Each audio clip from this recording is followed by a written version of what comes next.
মাদ্রাসার কথা, দানের কথা উল্লেখ নাই। কোরআনে কোথাও বলা নাই যে মসজিদে দান করলে সওয়াব পাওয়া যাবে, মাদ্রাসায় দান করলে সওয়াব পাওয়া যাবে। তাহলে কোরআনে দানের কথা কোথায় বলা আছে? কোরআনে দানের কথা বলা আছে 6 জায়গার কথা। সেটা কোনটা? ইতিম, মিসকিন, রোগগ্রস্ত, ঋণগ্রস্ত, অসহায়, মুসাফির, তাদেরকে সাহায্য করতে হবে। কিন্তু আপনারা দেখবেন যে এই মাদ্রাসার মাওলানা, এই মুফতিরা মাদ্রাসায় পড়ুয়া ছাত্রদেরকে দিয়ে মানে বাড়ি বাড়ি ভিক্ষা করায়, দোকানের থেকে চাঁদা তোলায় যে তাদের মাদ্রাসায় দান করতে হবে, তাদের মাদ্রাসায় দান করলে সওয়াব পাওয়া যাবে, মসজিদে দান করতে হবে, মসজিদে দান করলে সওয়াব পাওয়া যাবে। কিন্তু আপনার কোরআনে স্পষ্টভাবে 6 জায়গায় দানের কথা বলে দেওয়া হয়েছে, 6 জায়গায় মানুষ সম্বন্ধে বলা হয়েছে, কিন্তু সেখানে মাদ্রাসা বা মসজিদের কথা বলা নাই। তাহলে আপনি দান করবেন কোথায়? আপনি দান করবেন ওই জায়গায় যে একটা মানুষ ঋণ করতে করতে এমন একটা অবস্থা হয়ে গেছে যে তার ঋণ পরিশোধ করার মতো আর কোনো অবস্থা নাই। তখন তাকে সাহায্য করবেন যাতে সে ঋণ থেকে পরিত্রাণ পেতে পারে।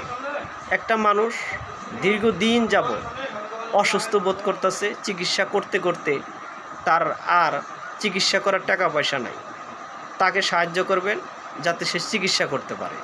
আপনি মসজিদে দান করবেন, মাদ্রাসায় দান করবেন। মসজিদ দান করবেন, দেখবেন মসজিদের অধিকাংশ টাকায় মসজিদের সভাপতি, ক্যাশিয়ার তারাই খায় এবং তারা সঠিক হিসাব দিতে পারে না।